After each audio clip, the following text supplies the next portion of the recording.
Sorry guys, meeting disconnect हो गई थी, आए नहीं अभी तक। हाँ चलो, तो ए की वैल्यू मैं फिर से उसको एक्सप्लेन करता हूँ। ए की वैल्यू जो है वो स्क्वायर ब्रैकेट यानी कि एक एम्प्टी लिस्ट है। इस लिस्ट के अंदर इस रेंज से इस फोर लूप से आई की वैल्यू यहां से डिराइव करी जा रही है। तो पहली वैल्यू बाय डिफॉल्ट जीरो आ गई, क्योंकि रेंज की अगर स्टार्टिंग वैल्यू ना दो तो वो जीरो से स्टार्ट होता है। आई की वैल्यू जीरो होगी पहली बार, और उस आई को इसमें रखा जाएगा अपेंड में। अब लिस्ट में हम कुछ भी अपेंड करते हैं, तो लिस्ट हमारा ए है जो कि खाली है, उसमें अपेंड कर रहे हैं और आई की वैल्यू ऐड करने की कोशिश कर रहे हो उस लिस्ट के अंदर, तो इसके अंदर जीरो आ जाता है। जब दूसरी बार हमारा लूप यहाँ से वापस जा रहा होता है इटरेट करने के लिए, आई की वैल्यू दूसरी पिक करने के लिए, तो वो दूसरी वैल्यू पिक करता है और उसको फिर से यहाँ पे रखता है। अब इसमें जीरो के बाद वन रख लिया जाता है क्योंकि अपेंड वन भी हो गया। फिर उसके बाद हमारा इंटरप्रेटर वापस जाता है, आई की वैल्यू टू को लेके आता है। अब टू की वैल्यू फिर से यहाँ पे रखी जाती है और उसको इस लिस्ट के अंदर डाल दिया जाता है। ठीक है, फिर उसी तरह से आई की वैल्यू थ्री, फिर फोर, फिर फाइव, फिर सिक्स, फिर सेवन, एट, नाइन और डन। और लास्ट में जब ये बाहर लूप से बाहर निकल जाता है हमारा इंटरप्रेटर, क्योंकि कंडीशन गलत होती है तभी लूप से बाहर इंटरप्रेटर आता है, तब हमारा ये स्टेटमेंट चलता है। और ये जब स्टेटमेंट चलता है तो ये पूरी की पूरी जो वैल्यू इसके अंदर आई है इस लिस्ट के अंदर, उसको एक बार में प्रिंट कर देता है।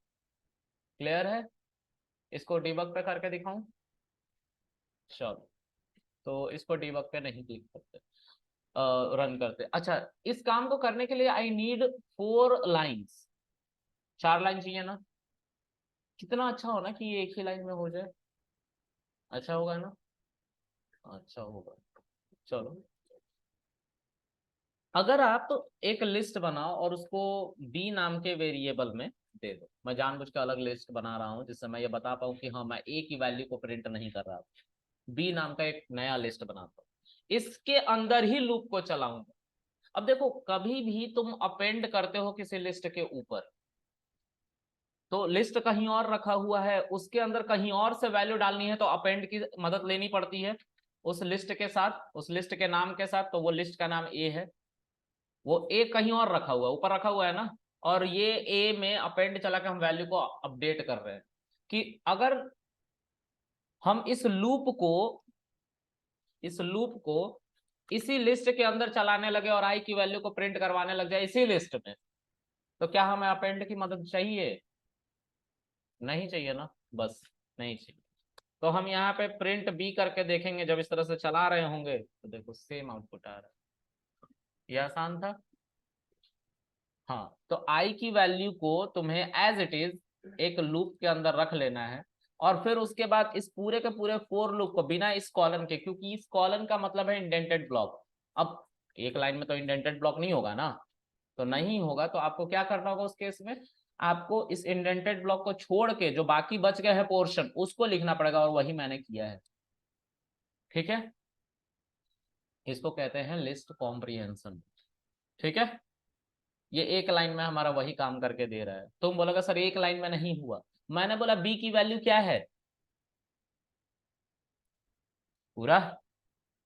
अगर मैं इसको यहां से कट कर लूं, चलो यहां पे नहीं कट करता, नीचे वाला लाइन यहाँ पे, अगर मैं इसको यहां से कट कर लूं और इस बी की जगह पे लिख लूं, क्या इसकी जरूरत है अब मुझे? हो गया ना एक लाइन में। तो वो जो चार लाइन की बातें तुम लिख रहे थे वो एक लाइन में पॉसिबल था, है ना? अब इससे ज्यादा छोटा नहीं कर सकते, ज्यादती हो जाएगी, है ना?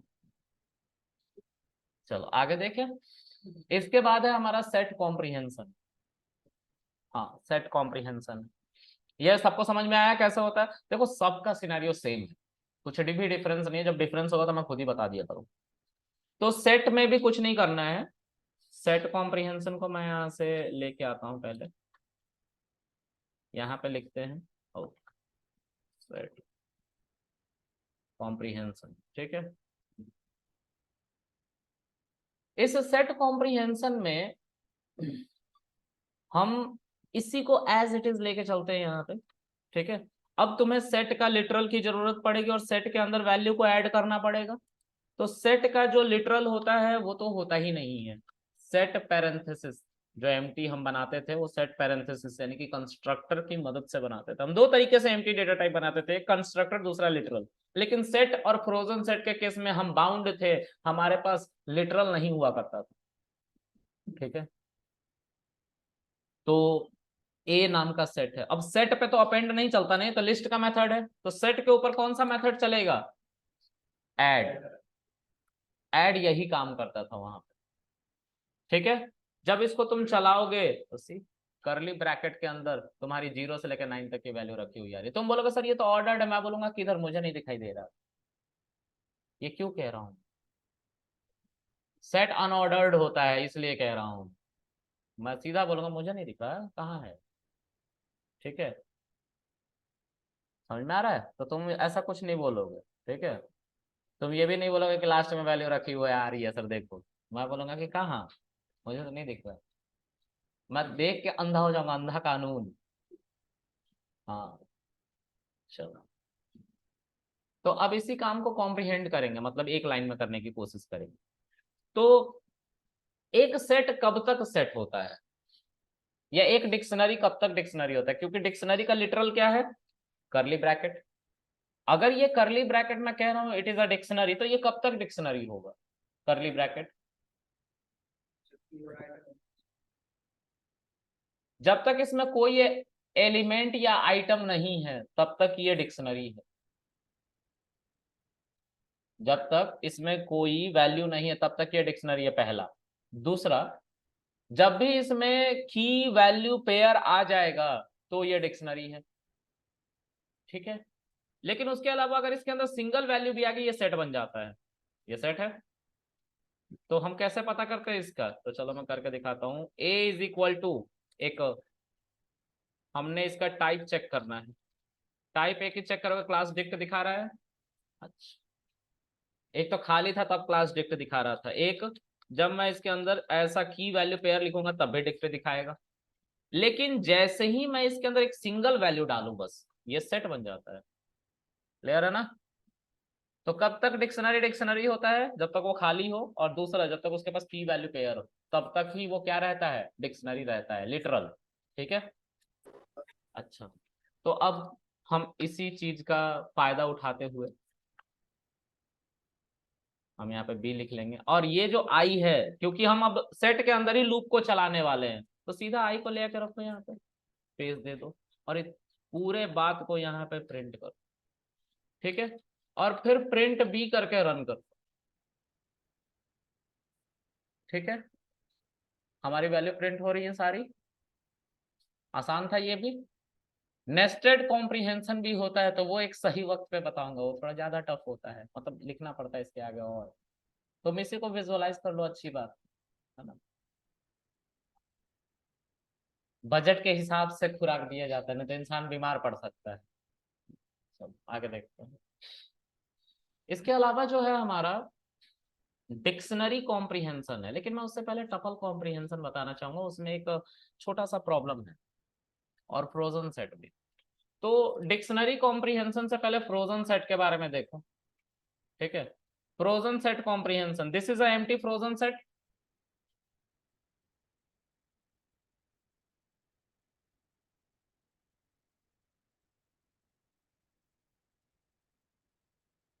ठीक है, इसके अंदर फिर से यही सारे काम करने हैं, लेकिन याद रखेंगे हम फ्रोजन सेट के अंदर, frozen set is a immutable data type जो बदलता नहीं है। तो ऐसा कोई मेथड फ्रोजन सेट के अंदर नहीं होगा जो परमानेंट चेंज करता है। लेकिन एक मेथड है ऐसा जो ये काम करने को तैयार है, और उसको कहते हैं यूनियन। यूनियन के अंदर अगर तुम एक फ्रोजन सेट के अंदर आई की वैल्यू को पास करोगे तो ये क्या किया जाएगा? ए में ले जाके मर्ज कर दिया जाएगा, और ए क्या है? एक एम्प्टी फ्रोजन सेट है, और इसको ए में ही असाइन कर दिया जाएगा क्योंकि ये परमानेंट चेंज नहीं करेगा। तो इससे ए की वैल्यू बार बार अपडेट होगी। इसको मैं करके दिखाऊंगा डिबगर पे, तब समझ में तुम लोगों को आएगा।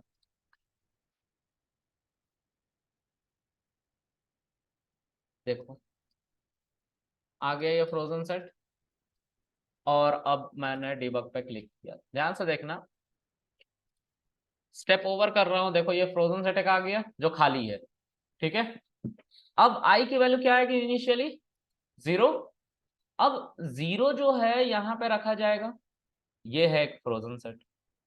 यूनियन कहता है कि अगर एक सेट है 1,2,3, ठीक है, और एक बी सेट है 3,4,5, तो ए यूनियन बी लिखोगे ऐसे, तो इसमें तुम्हारा 1,2,3,4,5 सारे यूनिक वैल्यू दोनों सेट के आ जाएंगे, ठीक है, क्योंकि हम फ्रोजन सेट की बात कर रहे हैं, ठीक है, तो फ्रोजन सेट इम्यूटेबल है। अगर ये तुम्हें वैल्यू एज इट इज रखना है तो तुम्हें इसको जिस वैल्यू के ऊपर यूनियन चला रहे हो उसी में ले जाकर स्टोर करना पड़ेगा बार बार, ठीक है, मैं करके दिखा रहा हूं अभी, देखो।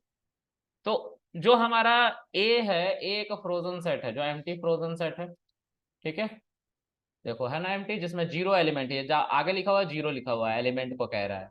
ये है यूनियन, और यूनियन के अंदर है फ्रोजन सेट। फ्रोजन सेट की वैल्यू को ले जाके मैं ए के अंदर डाल रहा हूं, और वो ए क्या कर रहा है, एक सेकंड यार guys, some problem, int object is not iterable,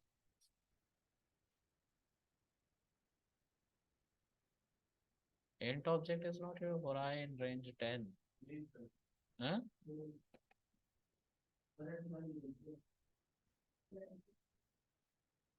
फिर से डिबग पे क्लिक करो, ये चला है अभी, पता नहीं क्या नाटक है।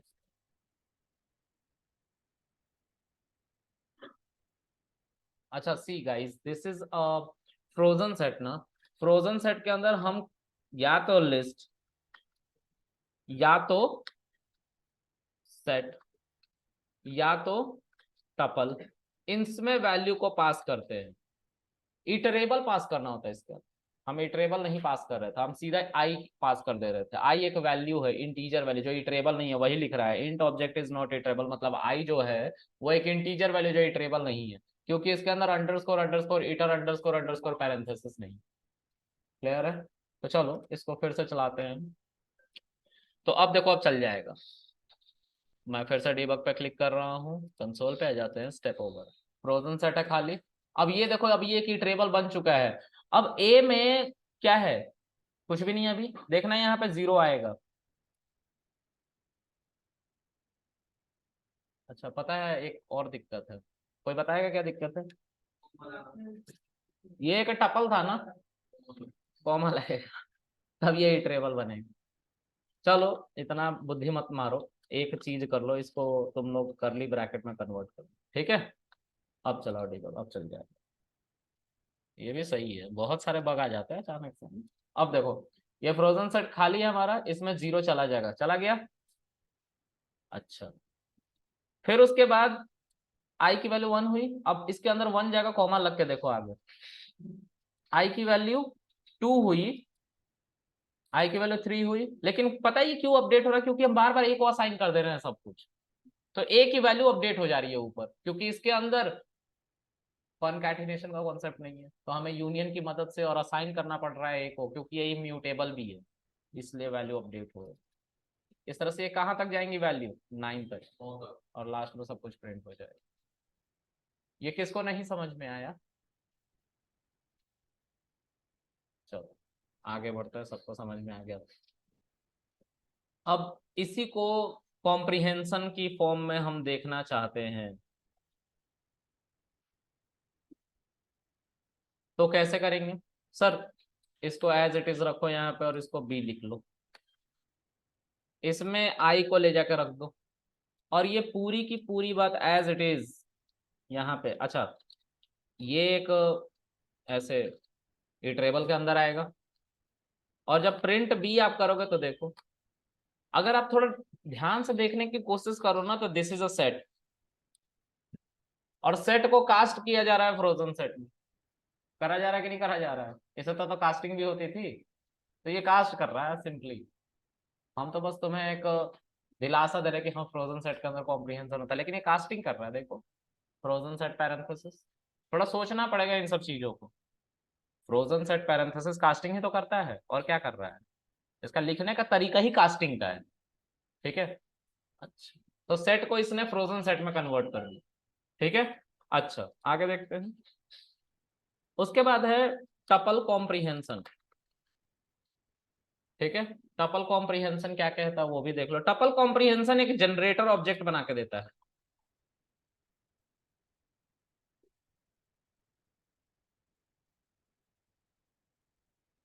ठीक है। अब ये क्या है, तो जनरेटर के बारे में मैं अभी नहीं समझा सकता, बस ये समझ लो कि एक साथ मेमोरी में सारी वैल्यू नहीं आ रही, एक एक करके आएंगी जब हमें देखना होगा। मेमोरी बचाने के लिए ऐसा किया जाता है, ठीक है। तो अगर तुम एक लूप चलाओ यही वाला सेम, और यहाँ पे तुम क्या करो, एक टपल बना लो, तो टपल यही तो होता है पैरेंथेसिस, ये टपल है, लेकिन एक एलिमेंट आ गया तो कॉमा लगाना पड़ेगा, फिर वो टपल कहलाएगा, है ना। अच्छा, और एक से ज्यादा एलिमेंट है तो टपल तो है ही, है ना। अच्छा।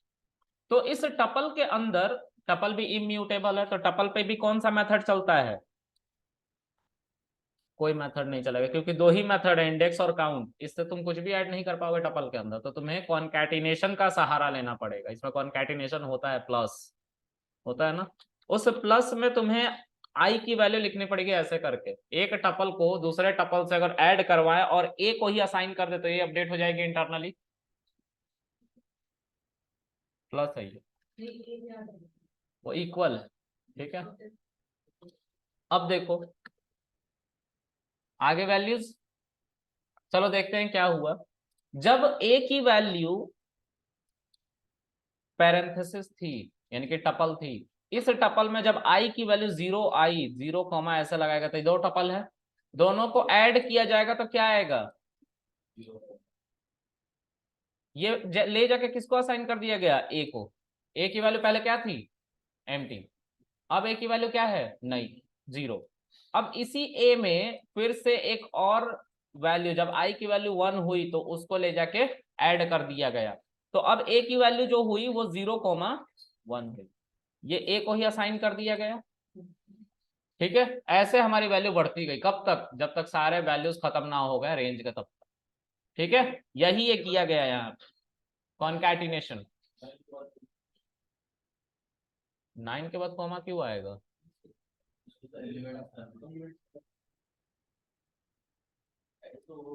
ये टपल है, ठीक है। इसके अंदर एक सिंगल कोई एलिमेंट डाल दोगे तो अब ये टपल नहीं रहा, सिंगल एलिमेंट के साथ ऐसा होता है, ठीक है। अब वो कोई भी डेटा टाइप हो सकता है, स्ट्रिंग हो सकता है, फ्लोट हो सकता है, टपल हो सकता है, लिस्ट हो सकता है, कुछ भी हो सकता है। मेरी बात सुन लो, मेरी बात सुन लो, अगर नहीं समझ में तो फिर से पूछ।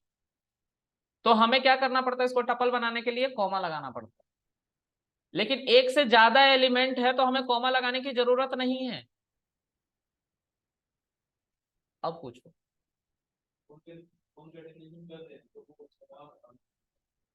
कहाँ आना चाहिए पे कोमा, क्यों आना चाहिए, नहीं यहाँ पे कोमा क्यों आएगा,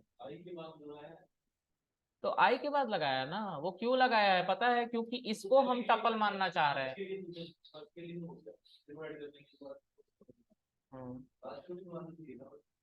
नहीं आप, इसको टपल बनाने के लिए मेरे भाई बस आई कोमा लगाया, इतना समझो। ये जो कोमा है ना, ये नहीं कॉन्कैट होके जा रहा कि अच्छा कोमा भी लिखेंगे हम, ऐसा कुछ नहीं होना, ऐसा होना चाहिए नहीं, ऐसा नहीं होना चाहिए, ऐसा नहीं होना चाहिए।